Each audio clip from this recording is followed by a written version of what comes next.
مقدمات وبدون تعب، ولا تعبك ولا تعبني.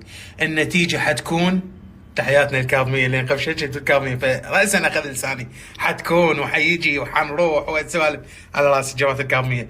النتيجة راح تكون باكر الفوز البرشلونة 2 فما فوق، واخذوها من عندي 2 فما فوق. يعني يجوز 2-0، يجوز 2-1، يجوز 3-0، يجوز 3-1، 2 فما فوق. ماشي. باكر ملتقانا الساعة 12. سوالف مال أطفال بطلوها، ترى ماكو أنقص من لساني يعني أنا ماخذ حلوق ويا إبليس. غلط أغلاط أفشر كل شيء أسوي لساني، أنا ماخذ حلوقي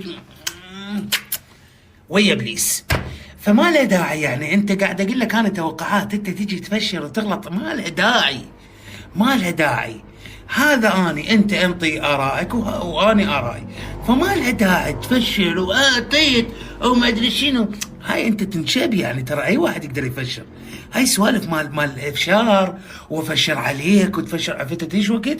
بال 2022 قبل سنتين، راح يصير 3 سنوات. زين عفتها. فبطلوا هاي. انا قبل شو اسوي؟ بلوك صديقي اعرفه شنو قال طيب؟ بلوك. اعرفك ما اعرفك تبلع بلوك. يشوفني منزل ستوري ومفشر قايل هيك من ريال مدريد، او جايب قندره وخالع على شعار ريال مدريد، او تافل على ريال مدريد او على جمهور ريال مدريد، ذاك الوقت إلك حق كل شي تسوي. انا قاعد اقول يابا انا هاي توقعات 2 فما فوق. انت ليش تحمض؟